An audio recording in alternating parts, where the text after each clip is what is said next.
Good morning, everyone. Sorry, I was getting a little into that song there. Had to look it up. Uh, Joined today by a very very special guest, Mr. Mixed Me at Reality Man himself. GM, how are you doing today, buddy? Doing great, MJ. Uh, Awesome. really appreciate you having me on again. Enjoy these Sunday mornings with you. Oh yeah, they are a blast for sure. So today, we are talking about a few things. We are talking about obviously your collections on Polygon and a little bit about your bigger vision with those. Um, so I want to start off talking about the OG, where it all started, You mean VGO? V VGO, which is Yeah. currently whoa, we're all over the place. Which is currently sitting at a 0.19 floor. And I believe last time we streamed this, the floor was 0.05 before we started the stream. Yeah. And I checked, and we're going to just verify this now to see if it's updated. There are only 5 available, Yeah. which is Yeah. like, and they're out of 77. Like that's pretty cool. I mean, for a project that doesn't have a huge marketing arm behind it, There you're is no able marketing arm behind it. I mean, there's no Discord. There's no uh, dedicated Twitter account. There's no. I don't Instagram my stuff. Most yeah. artists live on Instagram and breathe on Instagram. I don't use it at all. And you were able to, I mean, through some fun creative mechanisms, there was some burning involved, but you basically minted out. You are now on to phase 2, which is what I really, the core of what I kind of want to talk about today. Yeah. um because I believe we kind of hinted at those before, a little bit, and I'd like to go a little bit deeper. So now, if you purchased one of these, if you hold one of these, there was, I believe, it was a snapshot taken or something similar, where now, Yeah, I manually went through each and every Van Gogh original and copied out wow, who the address was for the owner of that Van Gogh original into a spreadsheet. That was my version of a snapshot because I'm a one man operation. That this isn't my uh, field. This isn't what I do. I love it. I love it. So if you had a Van Gogh original at the time of the VGV2 release, what You got what sent. happened Uh, then? well, so let's discuss what the VGV2 collection is, and those are a large number of them. They originally there were 540 Okay. in the collection. Um, Technically, there's 600, but a bunch of them will never get minted. Those were the 10 special cubes, the 10 customs. But think of it as 100 six-sided cubes, Okay. and every image is or every side of the cube is represented. So if you, I can't see what those numbers are, but you've got some numbers in front of you, and the first 3 digits of the number would be which cube it belongs to, and the last two is what position on the cube it is. And so everybody that owned a Van Gogh original, I sent off a like this: a 20301 went to, I can't see Running. the Oh, name it's on it. currently owned by you, but this would be the first side of Okay, yeah. Cube So that 203, correct? so remember there were 100 Van Gogh originals, but only 77 of them survived. So again, there's 100 cubes, but 23 of those cubes didn't have a piece, an O1 piece sent off to somebody. Mm-hmm. So this is one sitting in my wallet, but you'll see the number 203 means it's from cube number 203, and this is side number 1. If you go to the properties of it, you'll be able to see there where it lists off the cube number and which side it is. So if you click on cube number for the filtering property, there's all 6 sides of that cube. Whoa. Wow. This is pretty cool. Like a lot of them I feel, very, very similar stylistically, but this you're even getting like in the same universe it feels, but different color profiles, different Yeah, prominence, like very, very yeah. So interesting. those are frames taken from the development of the final image. And then of course when you mint the cube by buying all those, and then when you're ready to turn them in, you turn them into me and I send you a cube, which if you pull up the VGV2 cubes of plenty Oh yeah. is the easiest Look way to at search. these. Yeah, great. Yeah, so if you'll click on any one of those, I'm gonna oh these are man, assembled where's cubes where people have collected all 6 sides, sent them in, and then I created a cube of plenty for them and send it back to them. And a cube of plenty is this, in my opinion, really cool 3D cube of uh, all of those 6 images. And yep, using spread touch, you can zoom in, zoom out, you can rotate it. Let someone try and right click and save that. yeah. No thank you. Like what? I'm gonna get this. Yeah. Very I love the Yeah, interactivity. I love the little like reflection on the cubes. I think that's a really cool touch. yeah. Um Uh, Full disclosure, the cube template was created for me to my specifications by Jay Sink. I know you know who oh that yeah. is. Absolute legend. Love J-Sync. Yeah, he helps me out with 3D modeling. Anything that involves Blender, if I have a question, I have to reach out to him because that's not my field. Got it. Uh, but I said, look, I need a cube, and originally I was trying to put all 6. Wanted to put video on those, but I'm not to that level yet. Sure, So sure. I had to use still images for them.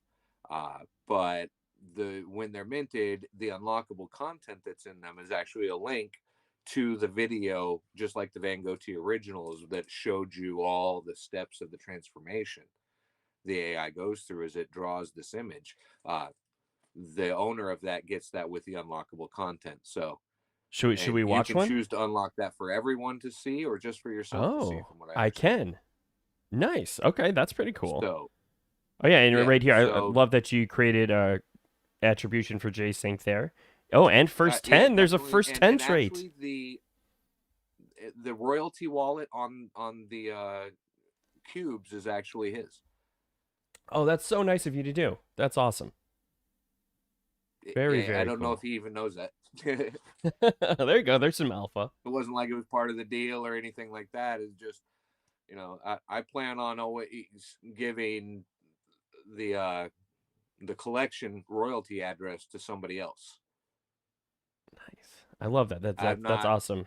yeah, I'm not trying to make the money on the secondary sales. That's my plan is for the primary sale. Yeah, So why not do something great with the royalties? And while I could send it to a charity, uh, my charity of choice was somebody that was amazing to my community. that's really, really cool. That's really, really nice of you to do. And, Not many and people my do hope that. is, as I've said, that because these things I intend for these few unique items that I release to all have utility down the road Hmm. with the Dragon Emperor, is that there might be resale on these, that people might actually sell these things down the road because they think there's that much value in the rewards that are provided for the Cube of Plenty.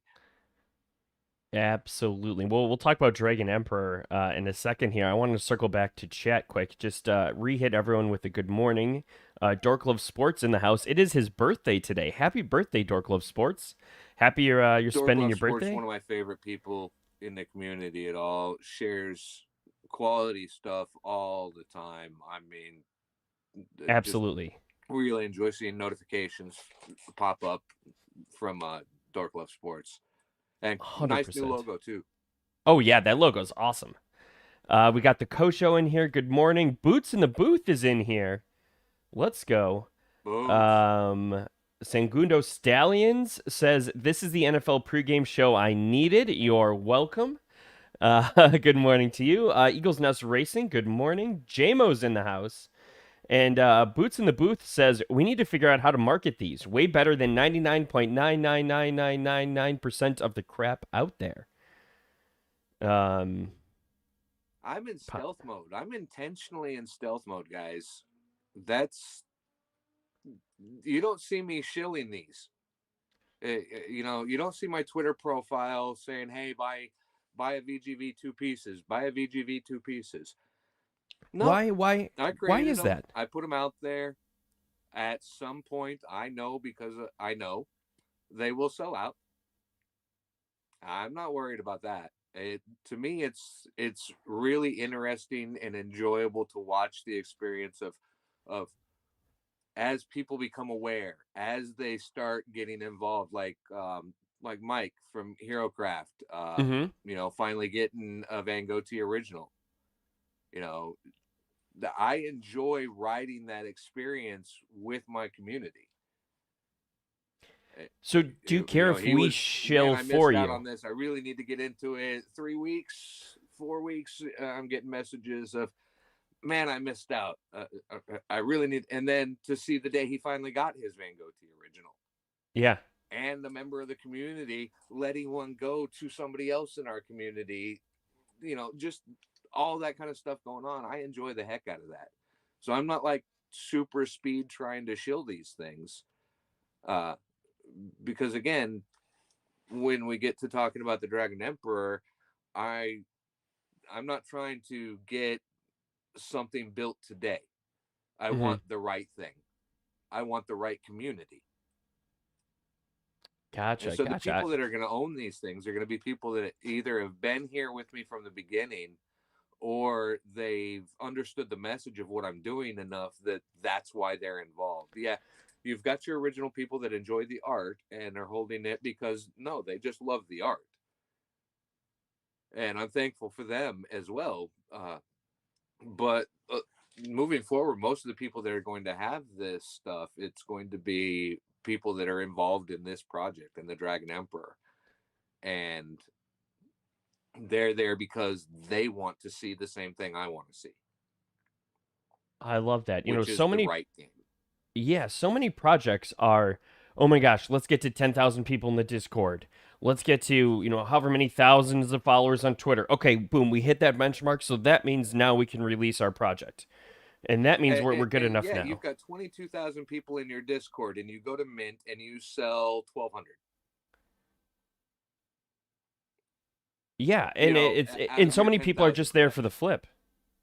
Right, and that's not the kind of thing I'm trying to create. The Dragon Emperor project, I have uh, the basic skeletal structure of everything, but I'm really wanting to be collabing. I mean, like the Beamy uh, Mm-hmm. is a former dungeon master. I want a bunch of us that are former or current dungeon masters to be heavily involved in creating the actual muscles and skin of the game. So Because unlike what some people might have said on Twitter this past week, I never feel like I'm the smartest guy in the room. I always try and surround myself with people that I find to have great inputs and great content, and collaborate with them so that I learn or that we create better. And that's what I want to do with this. Uh, I understand the mixed reality, the metaverse, the gaming, all that kind of stuff for it. I believe I've created enough of a foundation of what this world system should be. Then when it comes down to fine tuning all the fine details of it, I definitely don't think I'm going to be the guy with all the best opinions. So I want my core group of people that are getting in here to be able to have that input as we develop and as we move forward. Like I shared out uh, the Aviland. on my profile, because I Hmm. really think that they're the closest we've come right now to being able to get this uh, platform that will allow me to do 10,000 unique worlds, each with their own specific uh, ecosystem. For those of you that aren't as familiar, we've got some new names in here today. Um, Welcome. what tell Can you go into a little bit about your background and how you're into kind of mixed reality, virtual reality, some of the things you've done, and then let's fast forward into Van Gogh Originals, VGV2, the Cubes of Plenty, how those all like I want a full timeline, how everything ties together and eventually leads into Dragon Emperor, and then let's dive full in on that. All right. So, timeline, uh, background on me. I never went to high school. I have no college degree, but I'm an advisor to the Air Force, to NASA, to MIT. I've been a speaker at MIT. I've been a beta tester for MIT and Google. I'm an advisor to companies all around the world and colleges all over the place. Most recently, my stint has been in mixed reality for medical simulation and medical education for nursing students. Uh, I actually did that through the entire pandemic, and before that for a number of years, which helped us be a little bit more prepared when the pandemic arrived to continue doing education, because we had these other educational resources I'd help them develop.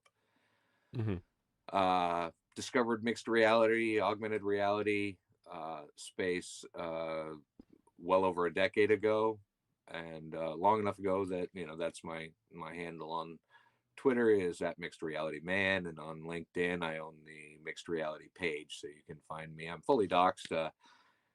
LinkedIn /IN/mixed reality, and you can see I'm crazy looking guy there with a HoloLens on my head, Hmm. and uh, that's really kind of my background for the and many years doing point of sale systems for over 100 restaurants in Myrtle Beach. Which, you want to talk about a fast paced environment, that's I would literally do everything beginning to end on the nuts and bolts of the restaurant, from coming in and telling you exactly how many systems you are going to need, to taking your menu and developing the point of sale system interface for your specific location with your graphics and your color schemes, and your menu with a button for your waiter that said no tomatoes so they didn't have to type it in, and linked into the printout system to where the chef had it indented in red so that he would know what was going on, and it wouldn't take out tomato out of your inventory, so that your manager wasn't reordering tomatoes before he needed them, and really, and then training everybody how to use that interface that I had put in place. And so a lot of my interactions and everything I've done has been focused really on that user experience and user interface. I mean, I opened a restaurant for Disney World, so my customer service standards are trained by what's considered the gold standard, and that's what I require out of everybody, and that's what I try and deliver to everybody. But so that's my technology background. Okay. Sorry. When the next phase was, I discovered, well, I made an innovation in CT scan uh, data structure. Really is where the innovation comes in. But I spent the past 4 years working on that project, and along the way, because I was dealing with AI, I came across VQGAN, which is the AI system, VQGAN plus Clip, that allows me to make this beautiful AI artwork. And that technology on the fifth actually is the fifth was the 1 year anniversary of Clip, which is the software that enables you to make this kind of uh, art. So since the year that it came out, uh, I found it. I learned to use it, had a custom engine built for me, and also discovered NFTs, learned how to make NFTs, created collections of NFTs, sold out collections of it. Really, anything I ever decide I'm going to do, I dive in completely. And you sold out with some burning, with no marketing. Right. Yeah. There, I released 100. I burned 23. So there's 77 left. I gave away probably half of them. That was intentional for tax purposes and for community awareness. I was wanting to reward the people that were in my community. And the original VGOs were not designed to be included in a video game. There was no plan for a video game at that point when I released the VGOs. Yeah. What But so through my when time in how this did that space, Okay. Yeah. through my time in this space, I looked at what was being created and what was being promised. And the what was being promised part was really frustrating to me because I've been in AR, MR, VR, whichever part of the metaverse description you want to qualify yourself into. I've been there. I've been advising the teams that are building half these things. Uh, so a lot of these games and people out there are promising metaverse experiences. And while it might be a 3D environment, it might even be a collaborative 3D environment. To me, those aren't really metaverses. How would you define a metaverse?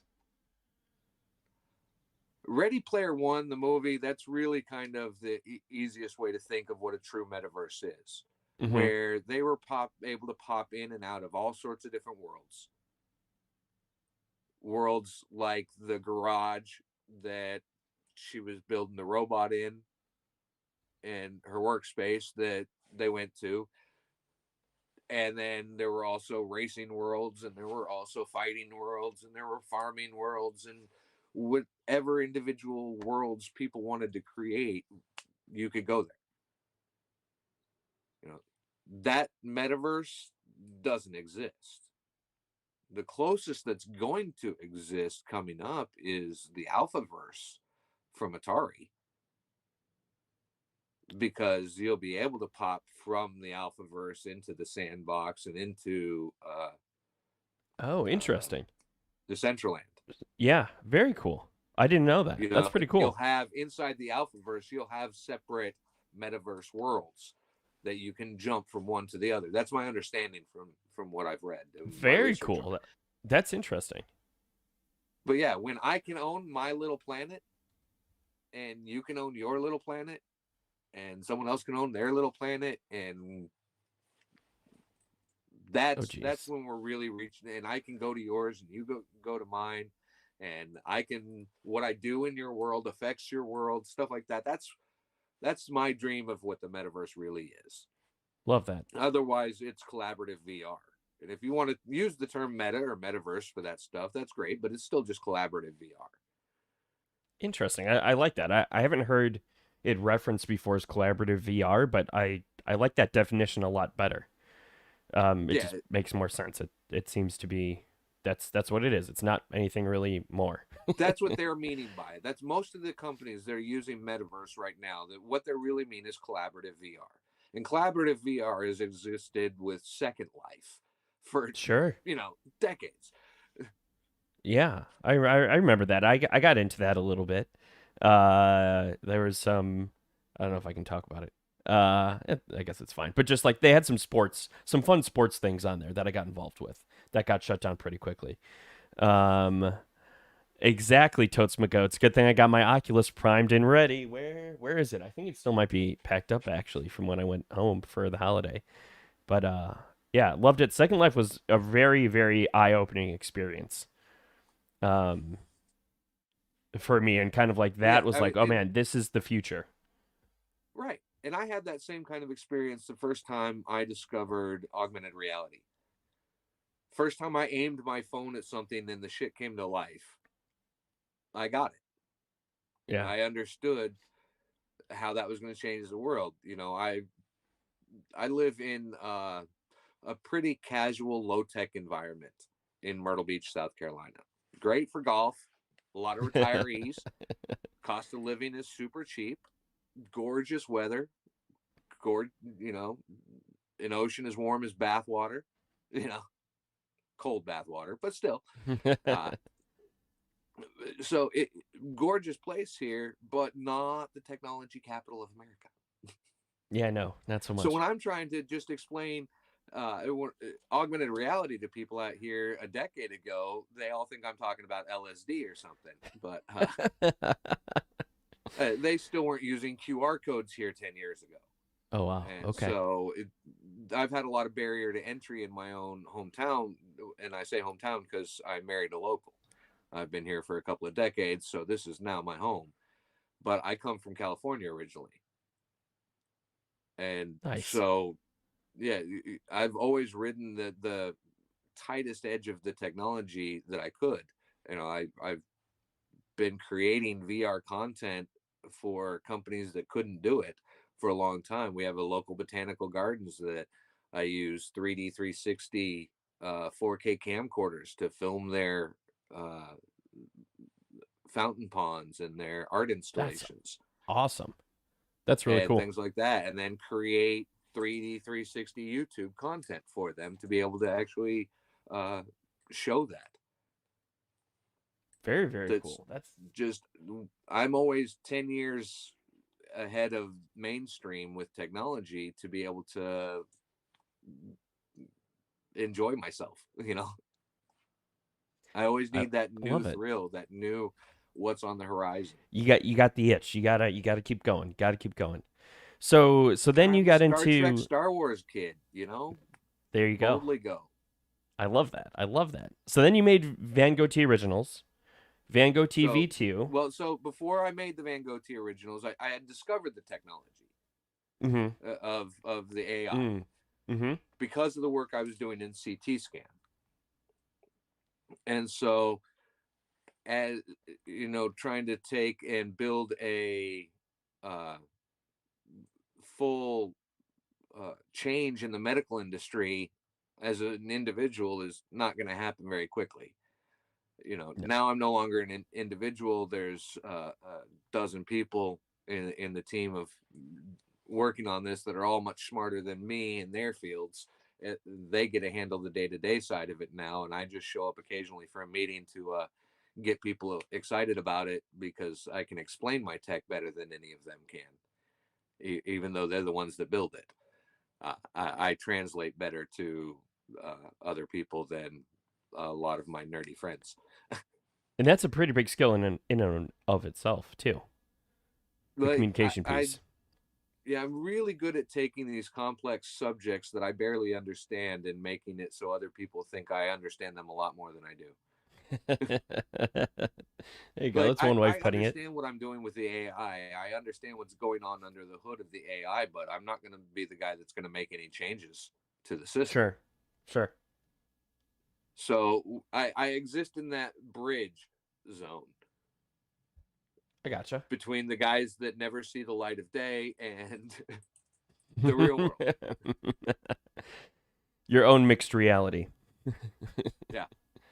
But so developed the CT scan tech, created it in order to give that tech away to the world. I had to create a nonprofit, which is a 501(c) named the Human Anatomy Project, and it's the-hap.org if anybody wants to check it out and follow it and or get involved.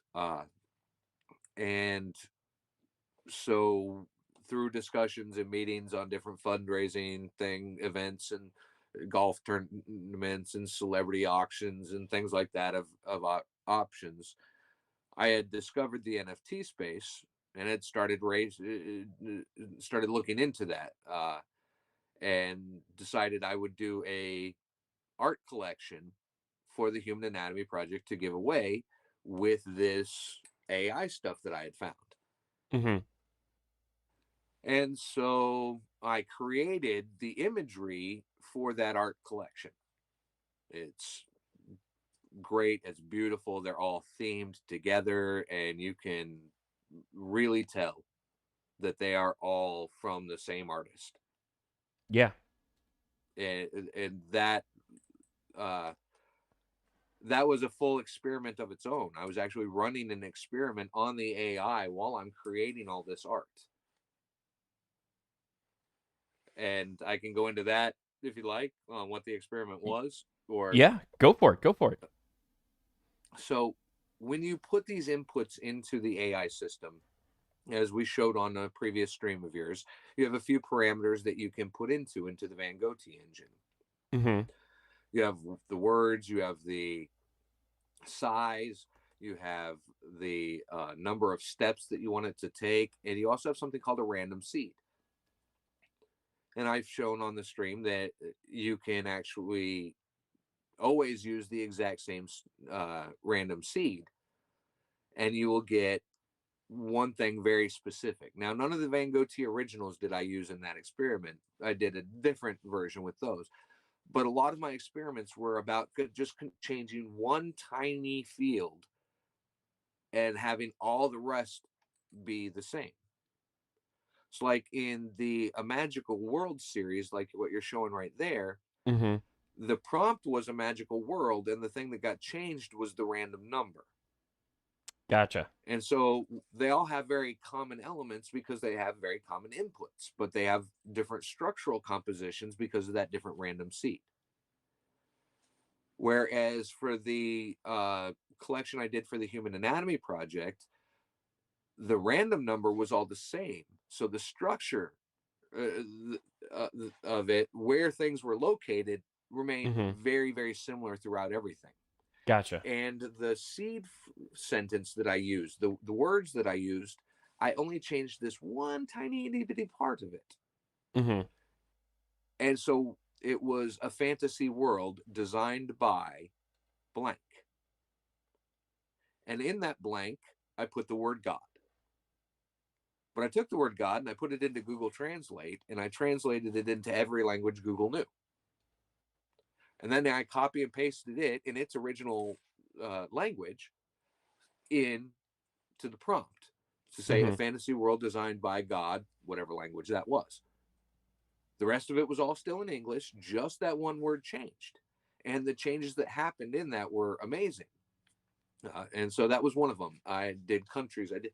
So all of these Very images cool. have the same uh, feel to them where you can tell it's from the same artist.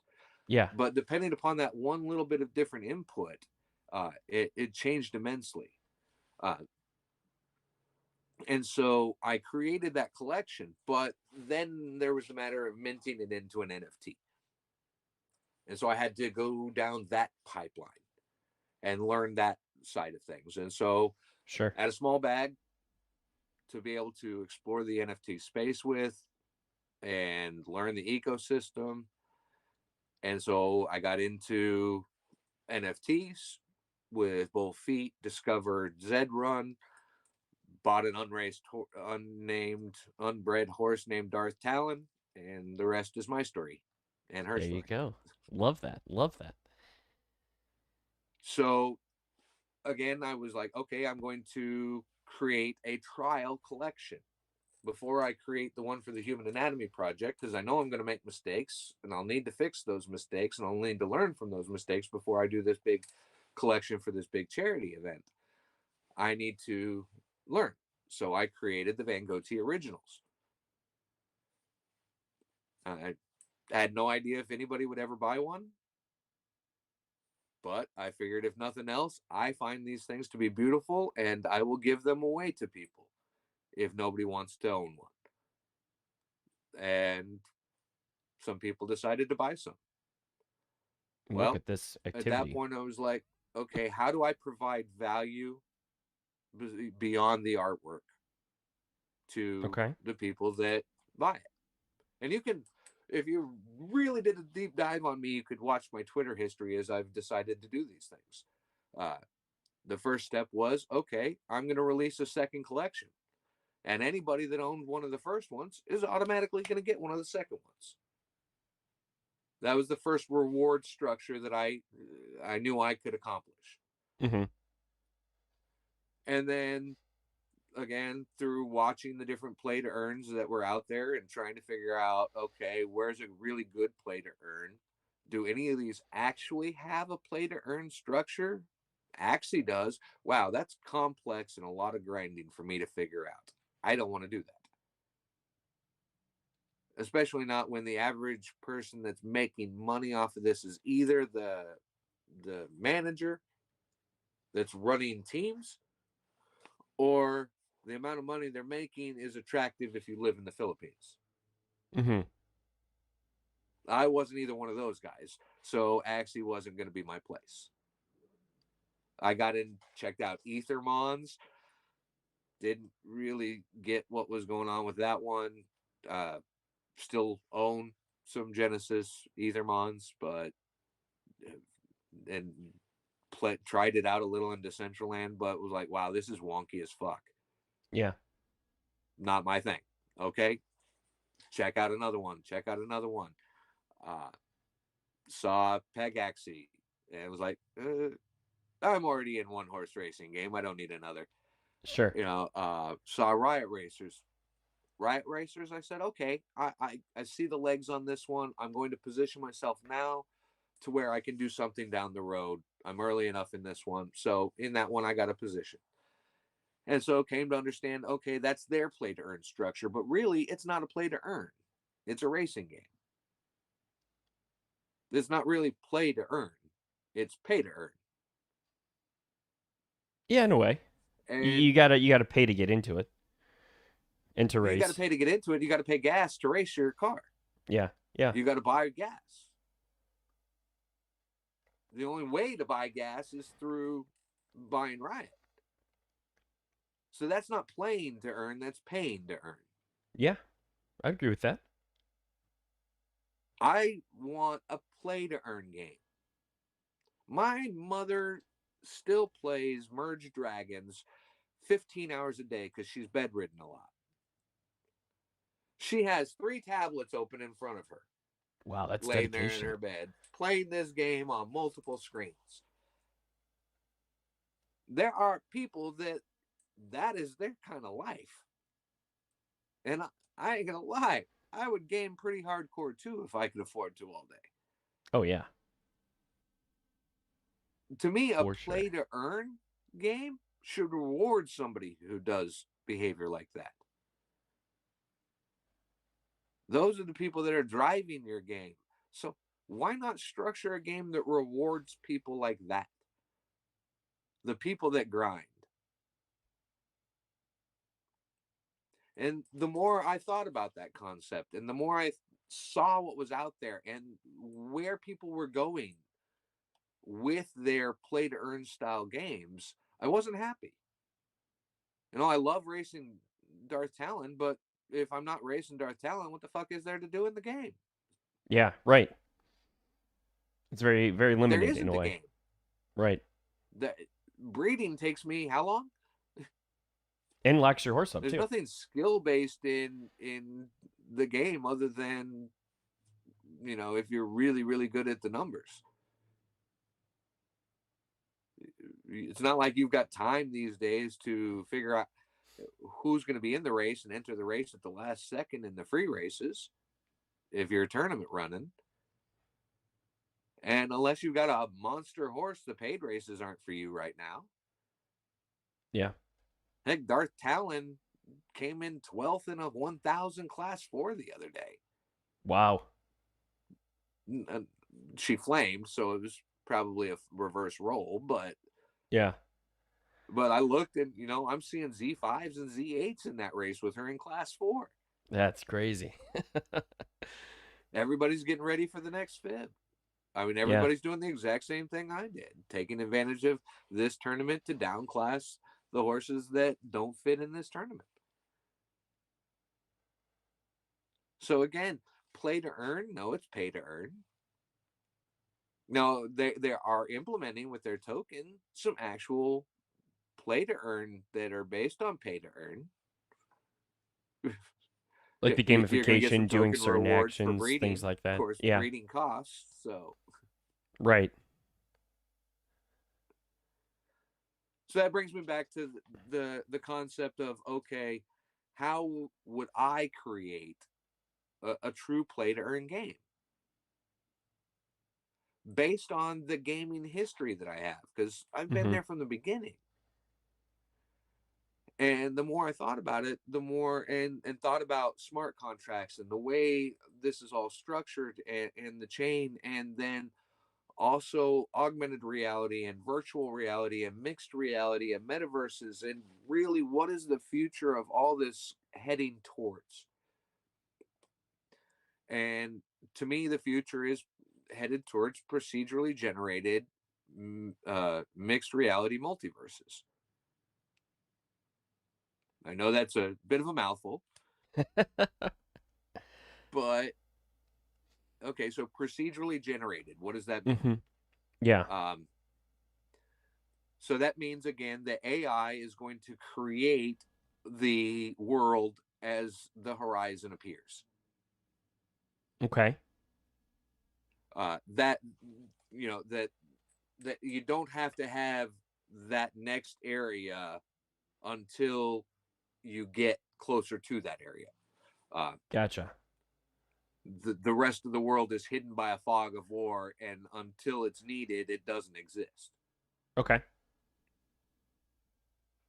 Uh, and then, you, of course, we discussed what my opinion of a multiverse is, to where I could Yeah. leave my universe and go to your universe, Mm-hmm.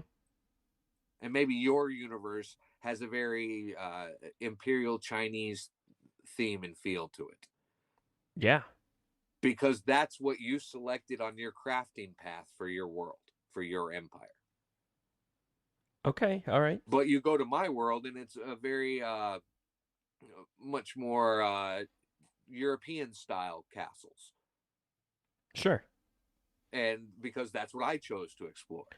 Would they have to play by the same rules of, let's say, like physics and design and things like that? How does that work out? And that might be too Yeah, big or deep of a question for now, but yeah, but no, that it's a great question, because those are the kinds of things that have to be factored in from the beginning. But so my concept there is the natural environment will be the same across all worlds.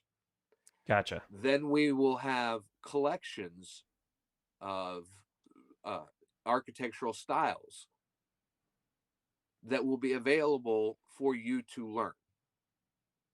And what I mean by for you to learn is, I mean you as the Dragon Emperor. Maybe I should back up a bit. And Yeah, let's talk about this. So we had VGO. We have VGV2 pieces. You collect 6 pieces, 0.01 each right now. Before we do that, backtrack a little bit. VGO's floor is now 0.19. Just a few weeks ago was 0.05. There are only 5 left available. they were Um, 0.05 at mint. and so these pieces, you need to find your cube. So the first, we'll click into one again. The first few numbers, if you click down to the properties, are the cube. The first 3 are the cube, then the position. So you need to find one if you're buying this on OpenSea where you can get all or the first 5, because I believe the 6th one is locked by you, correct? Um, Was it so? No, they're all for sale now. okay, they're all for sale. So then you need to Yeah. collect So all what 6 you sides. do is, if you go to that right there, uh, Mm-hmm. the VGV2 pieces collection, and there is a, be careful, there's a scam out there. Someone's copied me, I and they've saw put that. official. They've put official, and they're not. Uh, so do make sure that it's the collection created by Running on the Dark Side. That's how you know Easy way you've to made do it if that. someone tries to rip you off. Yeah. But no, so click on any one of those. The easiest way to do it is to just click on one image, and then go to the properties, and go to the side one or side whatever you have in front of you, and click on that. So actually click back on one of those Oh, images, and instead of clicking on the cube number, click on the side. click on a side number. And by clicking on a single side number, now you can scroll through and kind of get a visual feel for those different numbers. Gotcha.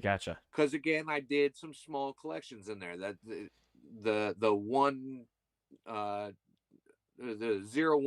012 Whatever that very first number is, that's going to tell you which primary visual collection it's part of. A Yeah. 0, a 1, a 2, a 3, a 4, a 5, which were the bonuses, or a 6. Nice. So yeah, you figure out your first number of, oh, I really like the 100s or the 200s or the 300s, and that kind of lets you get a feel more for what you want to search in.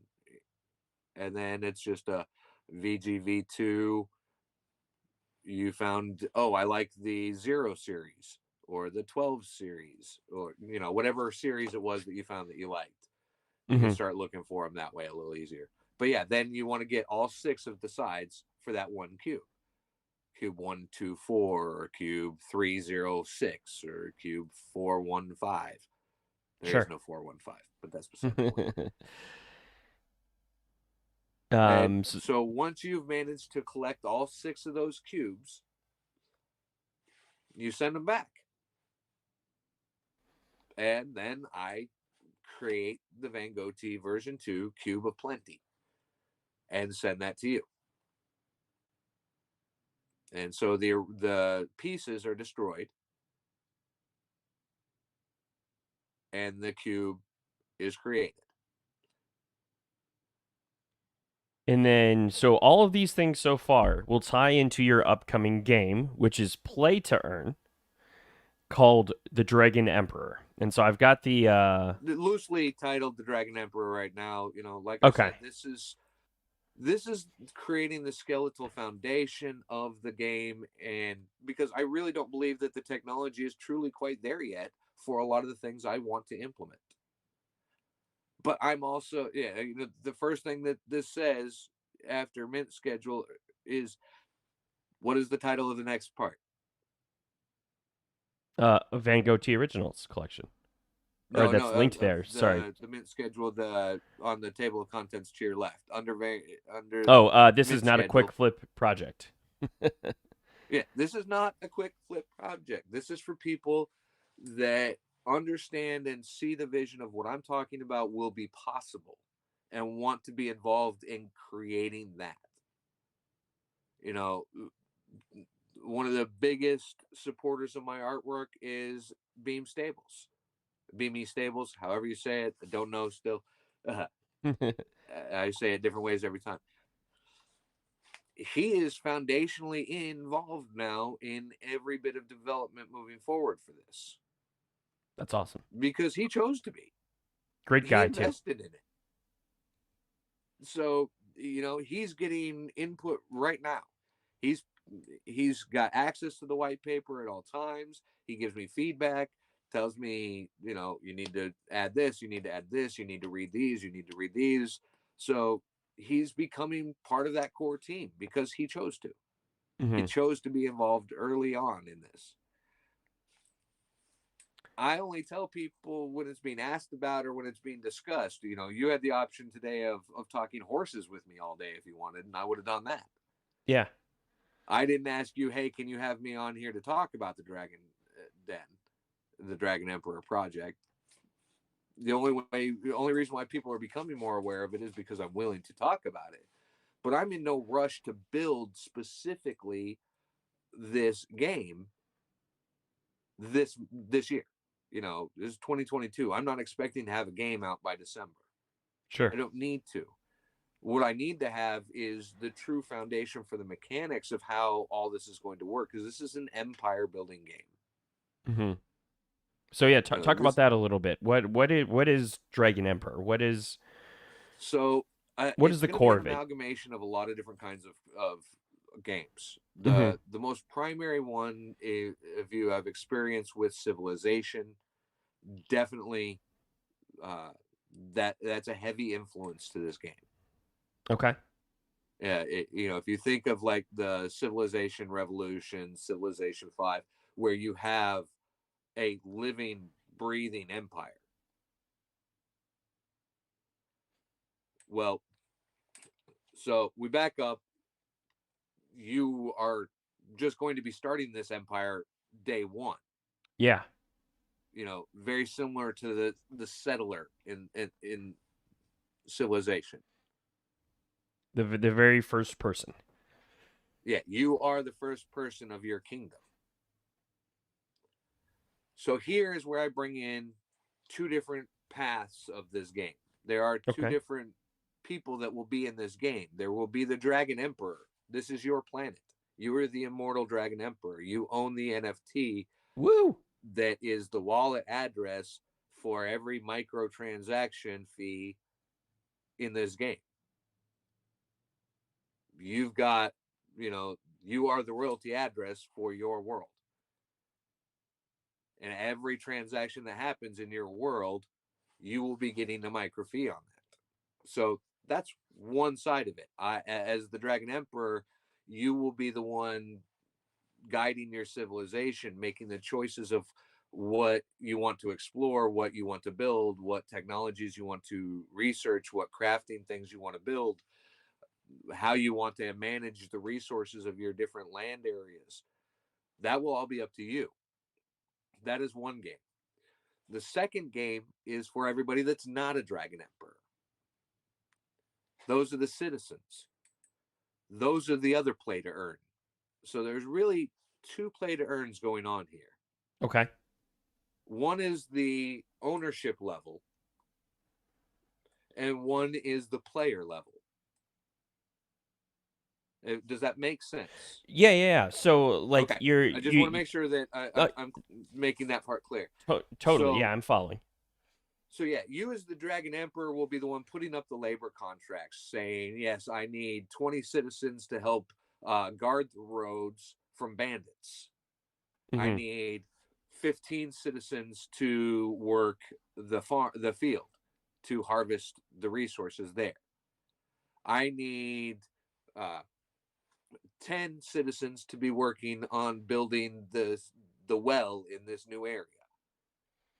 And do all those citizens have to be real people, or can those be NFTs or NFTs No, or and so NPCs? that's the other part. So as a citizen, a real world citizen, I have two different kinds of citizens. We have NPC citizens and we have real world citizens. So maybe I play the game and when I played Warcraft, I much more enjoyed the game solo than I did raiding and running in groups.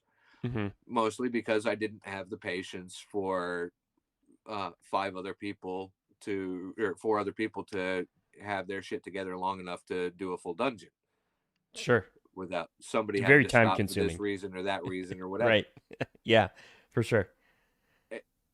And while some people love that, some people don't. And so just through interacting with the game, daily login rewards, your standard type of harvest 3 times, do this, do that, you will receive NPC citizens that will automatically start filling your contracts. Gotcha. So they basically do my questing for me. Well, you as the Dragon Emperor, your quest is going to be to get these contracts out there and get them filled.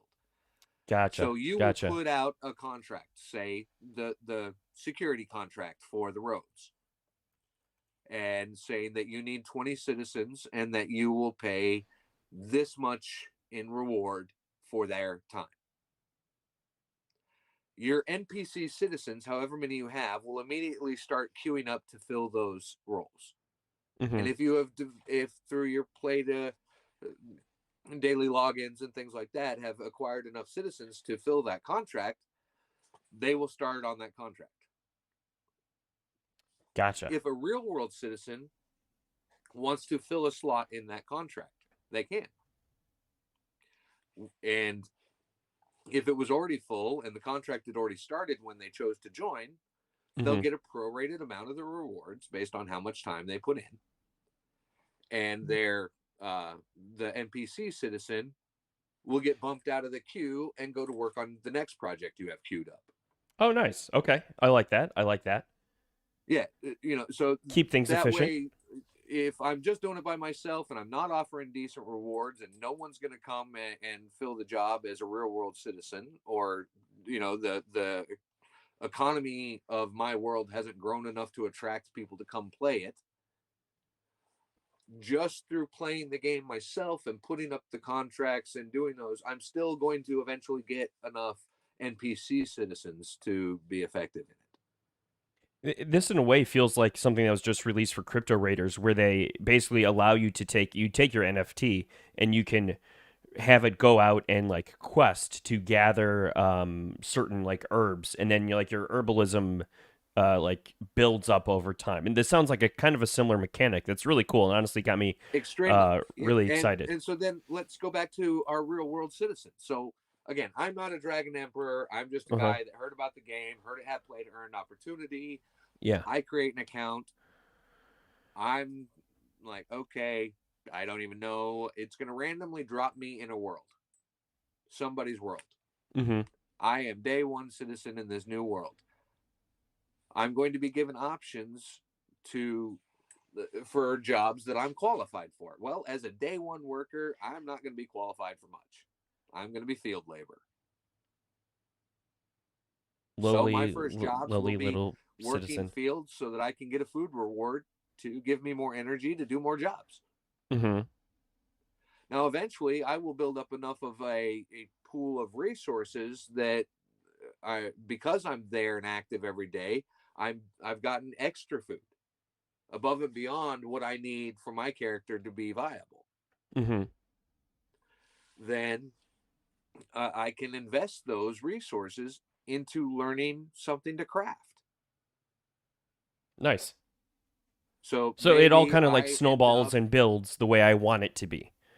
So if right. I don't want to be, gathering food or herbs all day and be like, man, I really want to be like an I saved enforcer up or like enough to guard the buy an ward. axe, and now Yeah, I have woodworking or wood chopping jobs available perfect. to me, and so I'm not restricted to just the farmhand.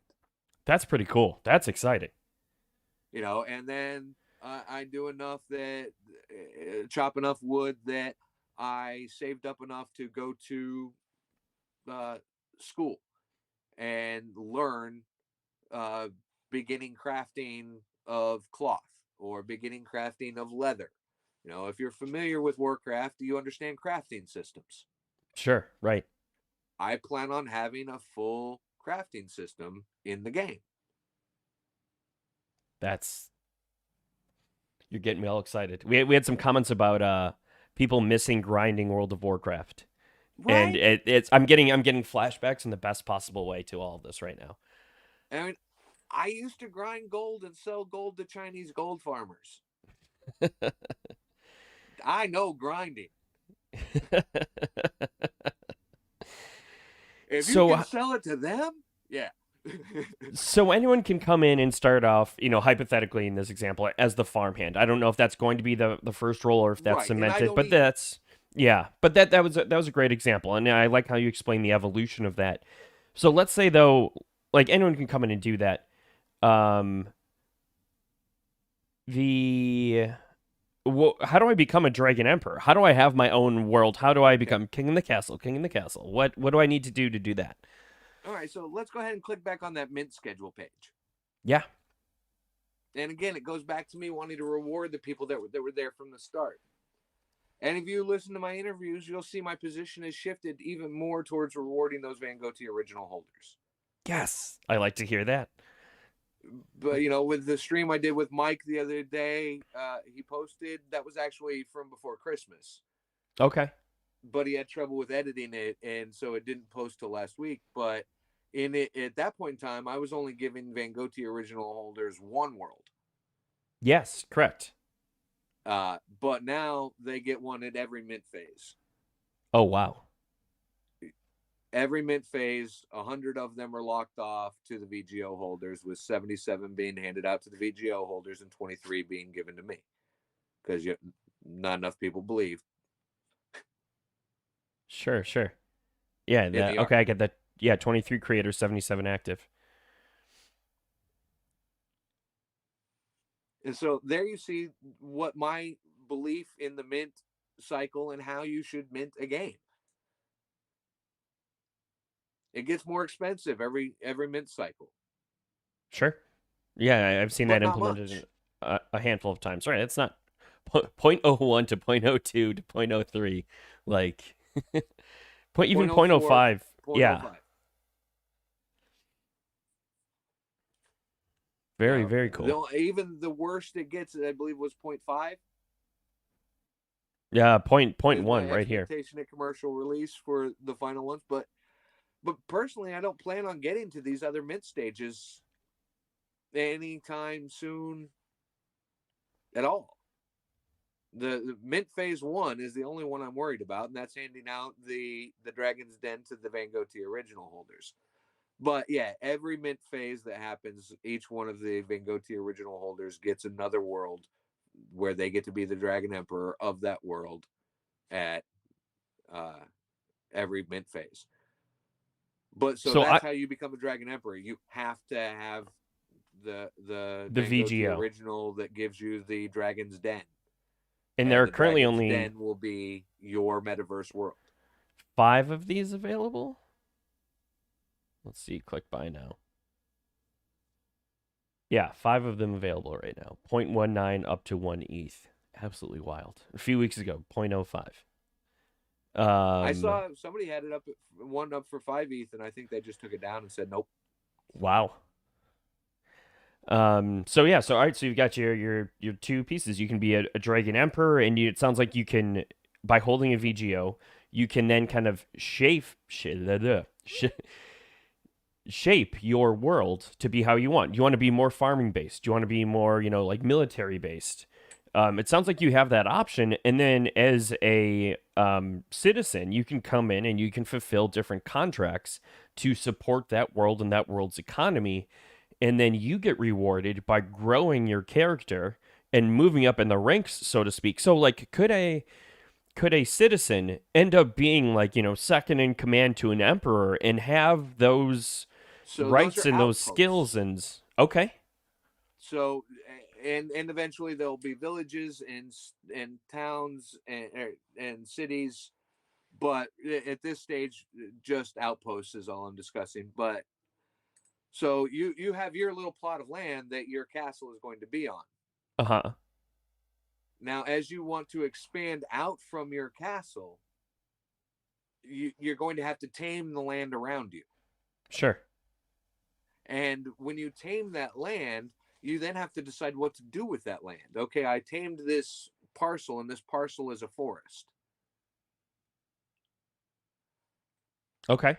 In the beginning, the only thing I know what to do is clear cut. I'm clearing the land. But as people get experience with that, maybe somebody researches new techniques for their land management. And so instead of just clear cut, they could have sustainably source, they could have cherry pick. Interesting. And so if you want to actually harvest that area, you're going to have to set up an outpost in that area. Okay. Setting up outposts will have requirements. What kind of outpost can be set up in this area? Well, it's a forest, so the only thing you can set up there is a logging or a sawmill. Sure. A logging operation for clear cuts or a sawmill for creating planks and lumber. And those rewards and amounts and quality will be based on whoever the foreman of that project is, of that outpost. So let's say my empire is all about wood. I want to just hold all of the wood, and I see you expanding out, and you're trying to tame this land that is a pretty dense forest. Can I come in and be like, try and take that over or take that away from you, or is that locked to you? What No, is that going to look you like? have your world. The other Dragon Emperors have their worlds. Okay, so there's no cross worlds. Well, eventually you will be able to open up trading guilds that will Gotcha. allow you to trade on the marketplace with other worlds. Okay. So say, yeah, you've got a world that's dedicated to wood. Not only did you not clear cut all your forests, you cherry picked them, and you actually planted other forests of different kinds. You bought seeds of black ironwood or whatever we come up with, Sure. rare Yeah. woods. And that's what you focused on. And then you're able to trade those on the open market to somebody that created a food world. You know, maybe you own multiple Van Gogh teas and you own multiple worlds, and you are doing cross Oh, world. there you go. Hook it up. Hook it Yeah. up. I mean, hey, the system's the system. We will always find ways to game the system. Yeah. Oh gosh, yeah. Um a I mean, Zed very, runs very full of cool. card counters. Come on. Yeah. um okay. So and then so the VGOs get you the that allows you, that's your key to becoming a Dragon Emperor. And you can But only as a non VGO holder, you would want to become the leader of the outpost. sure, sure. And because as the leader of the outpost, not only does it dictate what the rewards and capabilities of that outpost are because Hmm. of what your qualifications are, you are now getting a small percentage of the microtransactions that go on in the outpost. Gotcha. So the mint for this VGO though, or for the dragon to become a Dragon Emperor, that's only going to be to VGO holders. If you want to try and be a Emperor, you'd have to buy that on secondary. Like there's no opportunity outside of being a VGO holder. Not in Correct? phase one. Okay. Okay. In phase two of the Dragon's Den release, if you go back to mint schedule, Um. you'll Oh, see in okay. phase Gotcha. two, 100 of the 200 that are released there are reserved for the VGOs. VGOs. And then Got at it. that point, that's the first non VGO holder Dragon's Den Okay. Okay. So is we those other 100. And those are all at the 0.02. got it. But Um. I don't expect to get to that mint phase until I'm positive that I have a world platform that will support at least the foundation. Sure, very smart. You're building this incrementally, which I like. You're not trying to rush to just let's get tons of money and then figure out how to make this game later. I feel like you're taking the opposite approach of, okay, here's this concept, here's this idea. Let's build this out step by step, phase by phase. Let's bring in and build the team. We've got Me involved already. And Dork Love Sports has agreed to be involved on the social Oh, media let's side for go. me. I love that. And I mean, all over the place on social. He's awesome. And I love the way that you're building this out. It's not like here, buy this for 0.16 and then And then I'm going to take it all that money and pay a game dev team to just slap some shit on the screen from Roblox. yeah, right. Exactly. I mean, don't get me wrong, a VGO is not cheap right now, but it just I love your process, the way that you're building this out. So, we talked about VGO. Is there going to be utility for the cubes and the pieces? So, we going back to this here, if I get all Yeah, go these, back to is Cubes there of Plenty and read the item description there, and let's move to that phase. all right. Ooh.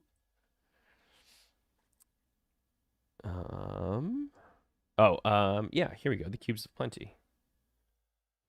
So Cubes of Plenty you can think of as a loot box. Okay. But these loot boxes are not restricted to or associated specifically with a individual, but they are part. They are the loot box. So if you read the description real quick, I can't on the screen, and I rather you The cube of read the words plenty for me. will reward its owner when opened in a dragon's den by an immortal dragon emperor. If you know, you know. So you have to own the planet. It doesn't have to be the matching planet. Gotcha. Okay.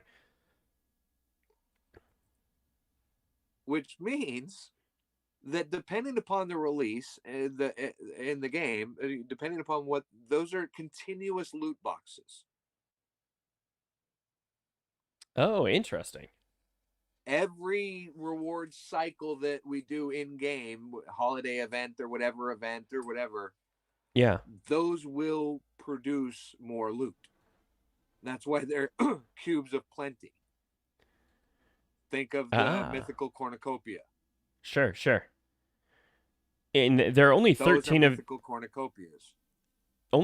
these now, but that's because you need to build them for the new people that are here. You need to build them off of these six There are sides. Purchase the 18. There are 5 still to be produced, but Okay, there are okay. 18 that have been redeemed. Nice. Um and so you buy You're out one these of them six that still hasn't sides. redeemed. I messaged you this morning. Yes, you did. You did. um or last night. Technically this morning. The so you have to buy the six sides all from the same cube.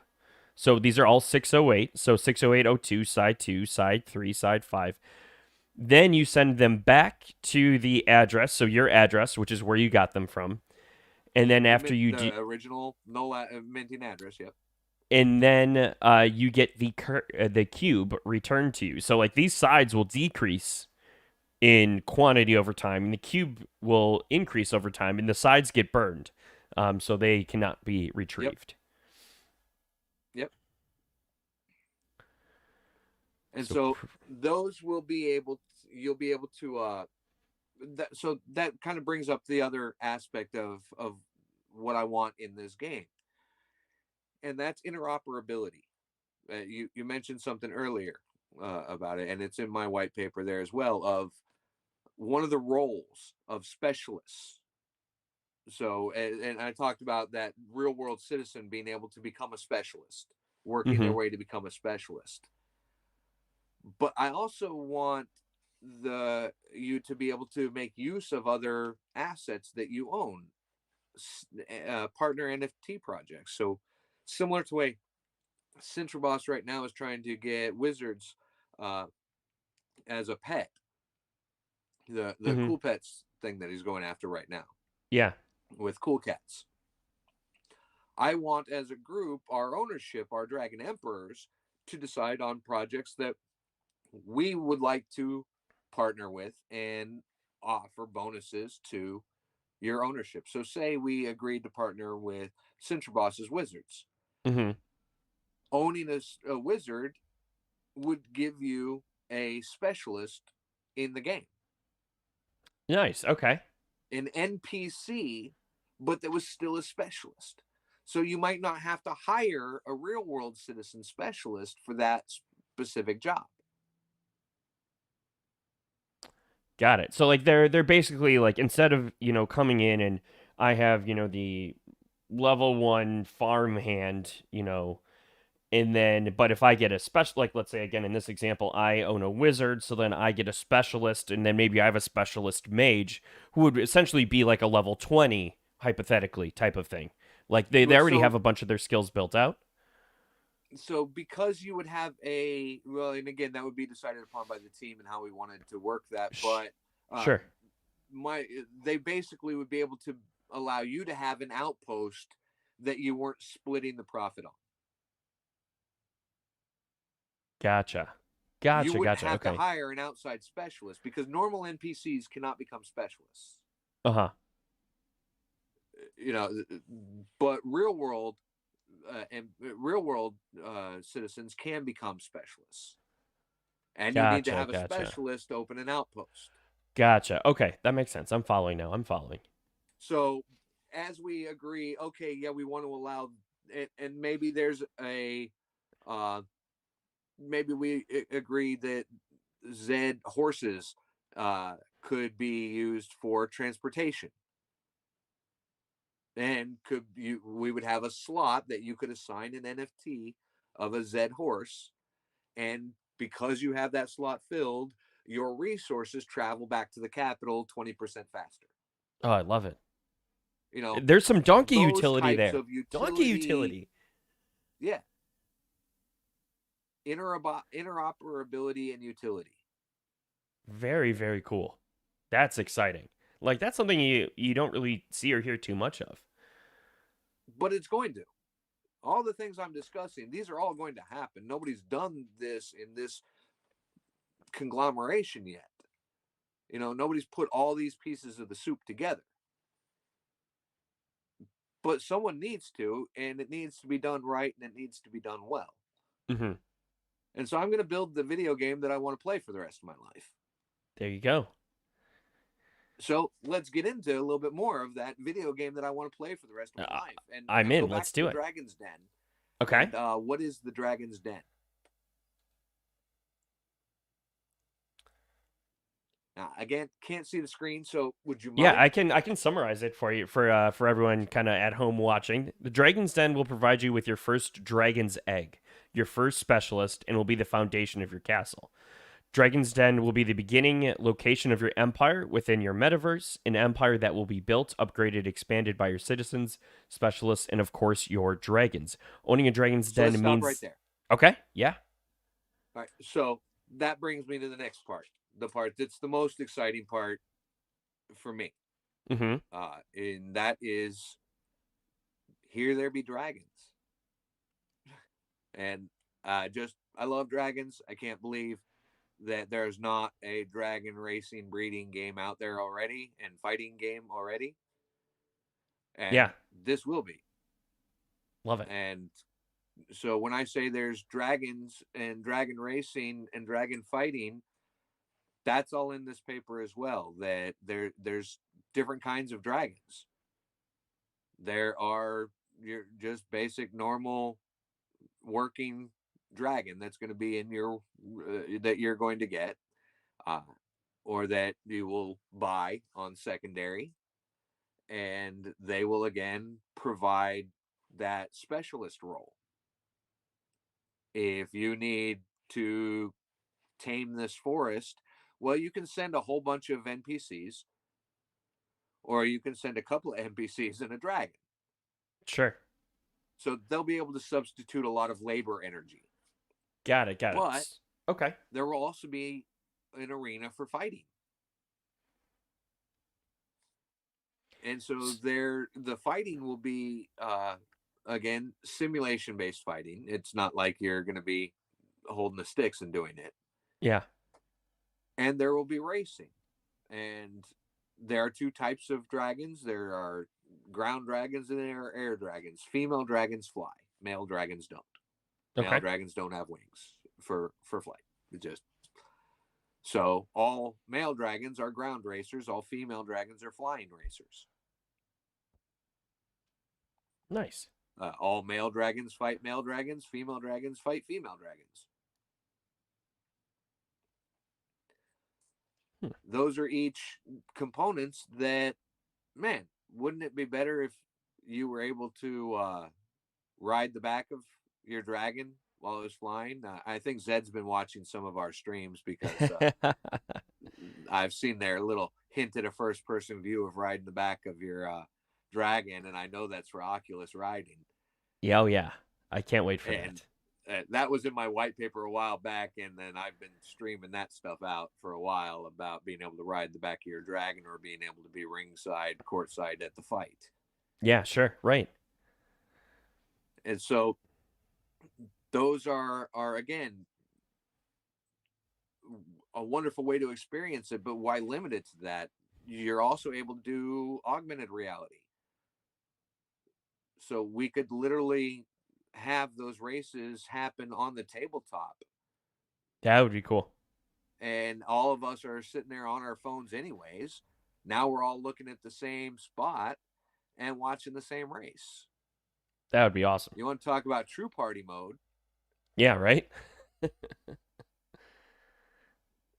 Throw on And yeah, like so let's get together Friday night, throw down some dragon races here in my apartment. but dragons are going to be rare. Dragons are going to be super rare in this game. Every planet will have its mother dragon. You get a dragon as the dragon emperor, and that's the female dragon that you'll have in your area. But I want dragons to be extremely rare, especially breeding females. Sure. And so the odds that you get a female will be very rare. Most females will happen in reward drops for accomplishments, things like that. Yeah. But I don't want to have uh major inequity in the system there designed in from the start. And so right from the beginning, well, if you have a female dragon and you get a second female dragon, the first one's not going to lay any more eggs while the second one's around. Okay. Okay. So you're Interesting. going to have to send that thing off away from the castle. Yeah. Huh. Either sell it to somebody else or send it out clearing things if you want your on long missions, if you want your one at home to ever breed another egg, because female dragons won't breed as long as there's the scent of another female dragon around, because they think they might have to fight, so their bodies conserve all their energy and won't go into fertility. And so it gives me the ability to kind of lock in mechanics to check breeding, because all I have to do is have a wild female dragon appear in your area for a minute, and you're not going to be able to breed next month. Interesting. So And just so prevent it. there, through event mechanics, I can control some of those things that are making, okay, your world is breeding way too many right now. And because of that, the market saturation has gotten high. We're going to have to scale back some of that breeding for you. Interesting. I just want to go into people's worlds and just control their dragons. Be like, nope, sorry, you're not getting more dragons now. But you can't bring a dragon into somebody else's. Oh, that's true. That's true. We talked about that earlier. Right. So the only way those events can happen is programmatically, and only when it's more to help keep you in check, because you've got to feed dragons. Yeah. Dragons gotta eat. Yeah. And if you have dragons and you don't feed them, they're not going to stay friendly. Oh, that doesn't sound fun. So like could my empire then be taken over by this dragon? Your empire can wither and die if you don't service it. Oh. Your area of influence will pull back. That So makes if sense you though. are a Dragon Emperor owner that's just a holder, Yeah.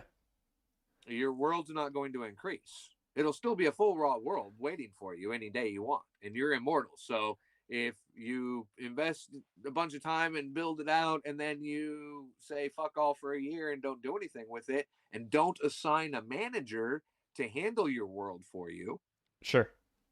then your world will recede back. There will be ruins and decay that you will then be able to build back on top of the next time you come back. But the game is a play to earn. If you don't And play it, yeah. you aren't going to get anything. And then yeah, and that's gonna increase your value, increase the ecosystem. Like it just I like that it all like scales up together.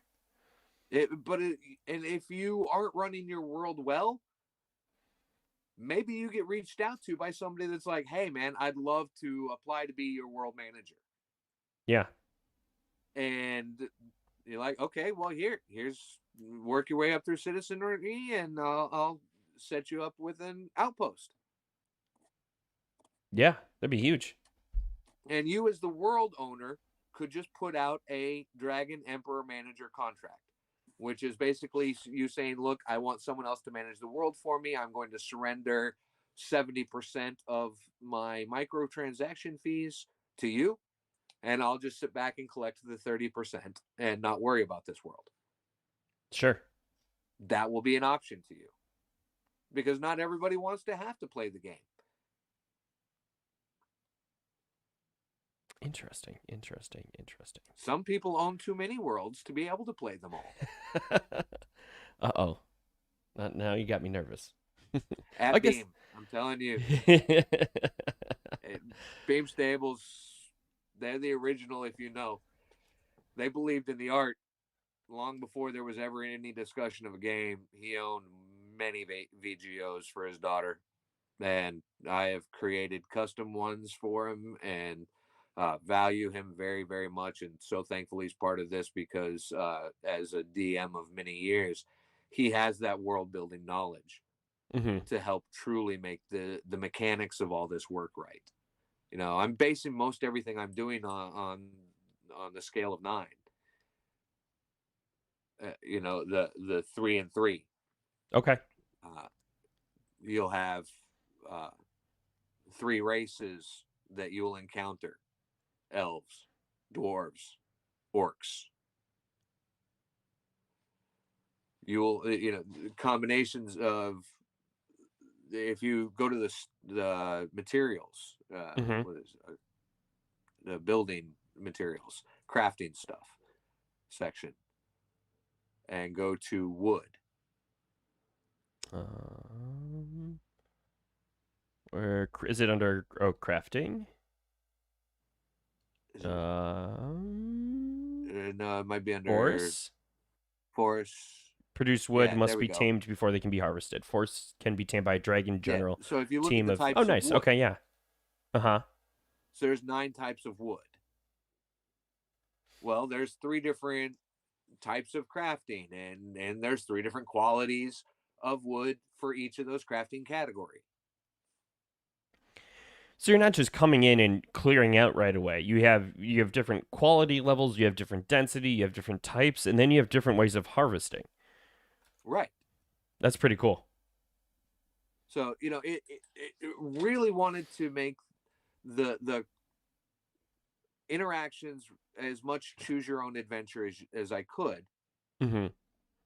Where, no, how do you want to handle this world? Are you going to decimate this world and you have a dead world that will take a long time to recover?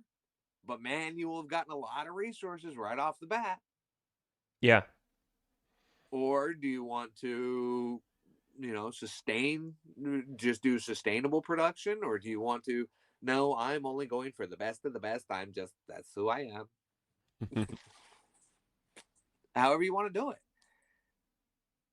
I want those avenues to be there. That's some of the things that I loved about games like World of Warcraft, or other games where you could upgrade the quality of the item that you had. Yeah. Skyrim type stuff, Yeah. things like that. I love full open adventure, choose your own path, and what you do has consequences. Mm-hmm. Yeah. Black and White, did you ever play that? Yeah. Yeah. A little bit. Yeah. Yeah, reaching in with the hand of God. Right. I love that. The little people. Yeah. Telling the I remember players, that. yeah, you guys need to go and do this. You guys go do that. Tribes games, and Clash of Clans, and Uh-huh. all Yeah. those Yeah. types of games. Uh, that how you play and what you focus on has an effect on what options are available to you.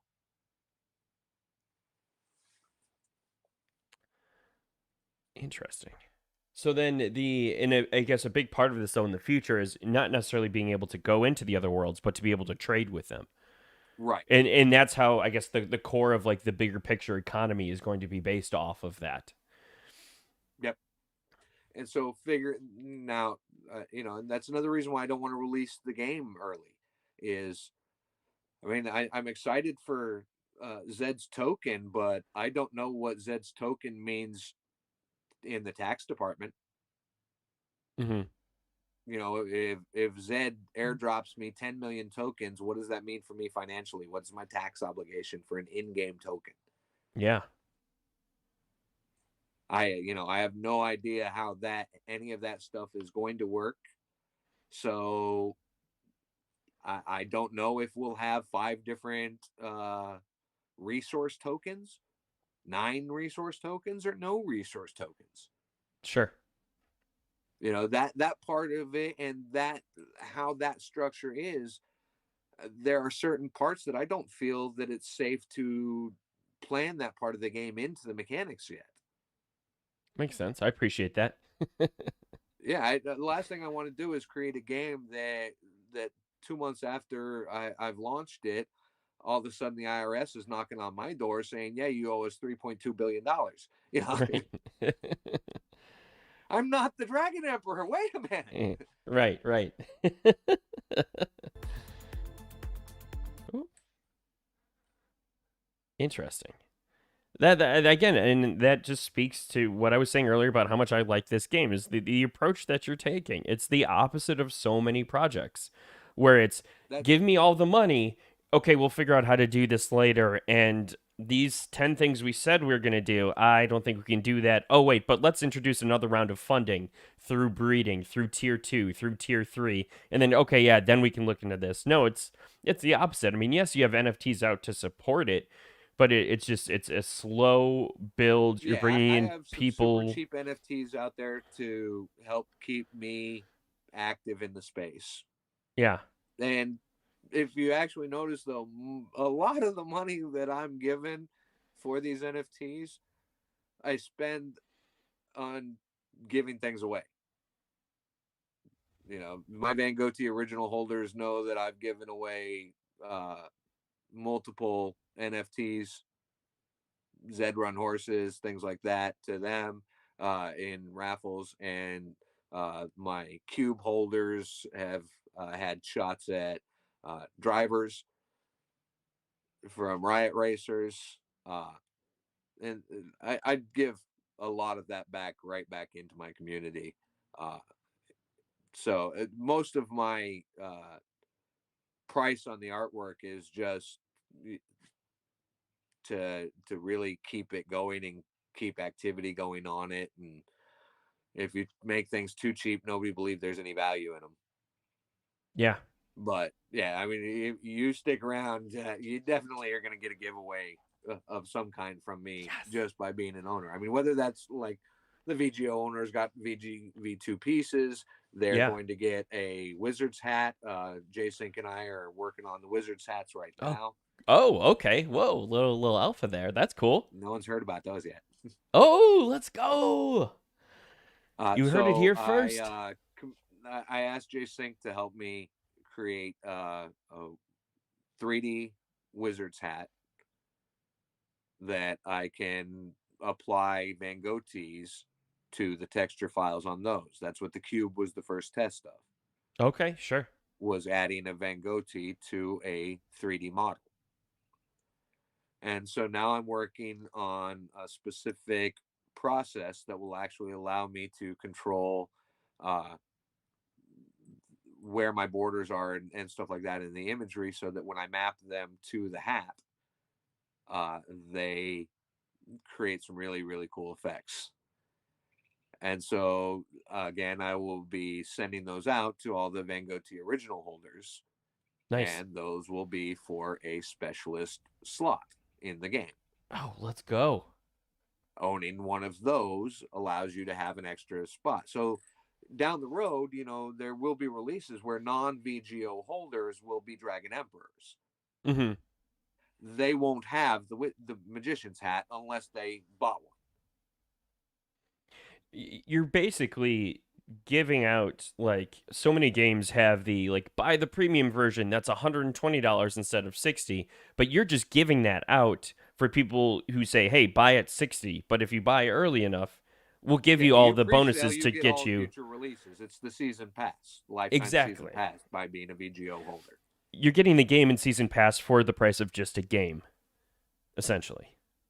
Yeah, VGO holders are lifetime members in the game. That's just, they were there. They're the originals. You know, if it wasn't for them, I would never have pursued the rest of this path. If I had released my collection of 100 and everybody was like, "It's beautiful, but why should I buy it when I can see the video just by going to the collection?" Mm-hmm. If Sure. people had treated it like that, I would have never moved forward down this path. So I will always be indebted to the VGO holders. And so I will always do everything that I'm doing with this in some way, find a way to reward my VGO holders. Love that. Very, very thankful for that. You are very, very generous. Um, so what we're coming If you up know, you on, know. if you know, you know, we're coming up on an hour 40 minutes here. What time has just flown by. What other things do we need to know about Dragon Emperor? Anything else in the future? Um, No, I just any kind of the hats was the next thing to know about. So, that's I'm super excited for that. and Um, again, I plan on using the the triad, the 3 of 3. okay. So the hats will have 3 different texture files to them. Oh, nice. Okay. So there will be different combinations of the hats, base color, band color, brim color kind of combinations. But they aren't just color; they're Van Goghs. Very cool. And Very, very cool. so plan on tying those into different ones. Will have different bonuses. So those will be my first traded uh, NFT. Besides Nice. just the rarity traits, my first levels. Sorry, my Sure. first Okay. NFT with levels. Gotcha. And so working That's out what are exciting. those properties and things like that is where I'm at right now on what are their bonus categories, what do they affect, that whether that is how much bonus they'll give on completion time or completion reward or number of required individuals to complete the task, Mm-hmm. and then which level inside of that are they. Sure.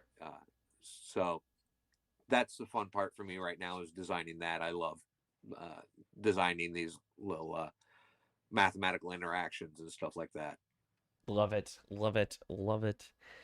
Well, thank you so much for your time today. I reposted the link to the Van Gogh T originals. And then I'll post the link for the sides. And there is a fake collection out there for this. So there's Yeah, if you type in VGV2. VGV2 space, you'll see there's 2 fake collections there. Yeah. One is And just a single piece number. That one, that's a faker. wow, And you'll see the official is the fake. 11 items. So you want the one with currently has 503, which will go down as people buy, but just VGV2 pieces.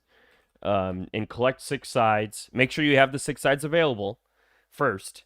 Collect the 6 sides of a single cube and assemble those, send them back, and you will get a cube, the cube of plenty. And then, so the unlockable content that is in the VGV2 is the video of that AI process for that cube of all the steps, just like the Van Gogh originals was a video. The video for these is now just lockable content that you as the owner can choose to unlock and see yourself and just be yourself, or you can unlock for the public and other people could then have the link to that video. And that video is hosted on YouTube as an unlisted video where you have to have the link to see it. But if you have the link, you can view it. Gotcha, gotcha. Very, very cool. Well, thank you so much. Super excited about this. And Looking forward. the reward structure might be different depending upon whether it's locked or unlocked Oh, in the game. oh, okay. Good to know. And remember, I'm the guy that likes to share. Okay. So if you know, you know. All right. Good, good, good to know. Good. We got a bunch of little tips today. Thank you for coming on. I want to have you on again. I don't know if we'll do every Sunday, especially if I have a long Saturday night. But definitely as things come out and more news, like let's keep this going. This has been a lot of fun. Well, so when the VGV2 pieces is done and when the Wizards hat is done, I'm then going to convene the Council of Wizards. Oh. And the Council of Wizards are VGO holders that have a wizard hat. And that will become the very first Discord. Oh, okay. And so access to that will be that you must have a wizard hat to come in, and that will become the original dev group of ownership dev that wants input. That's how I will be interacting with my community of the Dragon's Den owners, is through the Wizards Circle. Got it. Very Or cool. That's sorry, super the Council exciting. of Wizards. So I'm assuming the next couple months then going to be a pretty exciting time. We'll see. We'll see how the VGV2 pieces do, and get those finished up, and then get the Wizards hats finished, created, and then delivered to all my originals. And then at that point, I'll be ready to have the Discord completely set up, and that's when things really, in my opinion, start getting exciting. But I don't, I won't open the Discord until the actual cube collection is fully done, because there's some really cool rewards once the raffle is going on, competition contest going on, giveaways, whatever you want to call it, legally, Sure. whatever protects me. Yeah. Uh, will be going on at that time for holders of cubes. Awesome. And so I need Very. those to happen. I need those giveaways to happen, because there's a couple of super special giveaways in uh, that have gameplay aspects to them that I'm not going to talk about. Uh-oh. But other than to say that there will be some weapons handed down as well. Ooh, that's exciting. But those will be extremely rare items, even among VGO holders. So, Oh man. uh, Oh man. well, but I need all the pieces to be out, all the cubes to be out before I can do that, because they'll be how I test the cube reward mechanic. Very cool. Makes sense. I love the incremental approach. I love the step by step. You're not rushing it. Let's keep it going, and super excited for Dragon Emperor and the And future. just because I'm secretive about this, as far as not shilling it, not putting it out there all the time, and not having a bunch of content for it on my own channels, I am always willing to answer anything in DMs. Anybody that's ever tried knows that I'm, as soon as I'm available, I'm going to hit you back, and I'll have a half an hour conversation, or we'll end up on Discord in a video chat for 2 hours. I have no problem talking to people. I'm not trying to be secretive individually. I'm just not trying to create some major hype cycle that I've got to then deal with FUD from people that are like, well, where's the game? Right. It's February. I bought this in November. Where's my game? Yeah. Yeah, no. Uh, I sold you some beautiful art. I hope you enjoy it. Uh, if you don't, sell it to somebody else, and they can get rewarded when the game comes. Love it. Love it. Love it. Well, this was awesome. Let's do it again soon. Let's get these pieces sold out so we can get some more updates, so I can have you on and we can learn more about the project. And thank you for your All time right. today. How about this? The next two cubes that are assembled, Uh-huh. that are sorry, the next two cubes that are collected and sent back to me, and the blockchain will decide that, not me. But the next two set of 6 sides, full, all the right sides, to be sent back to me, will get a the first one to do it will get a Riot Racer driver minimum of 370. Whoa. And the next, the person after that will get a Zed Run horse minimum Z20. That I mean, that's almost like that's a good majority at the very least of the cost of assembling the Right. cube. That's Yes. that's an awesome value. So we'll see. That's pretty exciting. All right. The If the you know, race you is know. on. If you know, you know. The race is on. You got to get your 6 pieces. If you're a VGO holder, you already have one. You got a head start. Hopefully, I haven't given away one of your other pieces, because I have been giving away the pieces. I give away a piece every day. It might be from That's your cube, and you would then have to buy it from somebody else. yeah.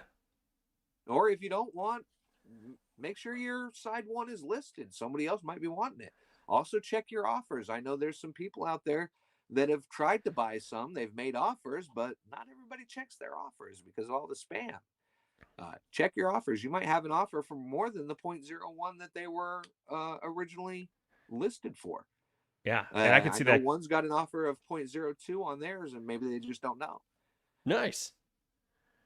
And it was a I, free one for them. They were a VGO holder. They just oh, happened to get jeez.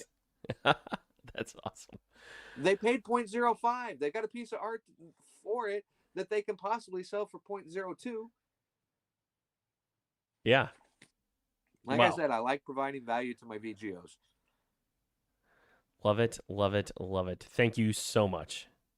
Thanks for your time. Thanks for the interest. And, thanks for running on the dark side with me.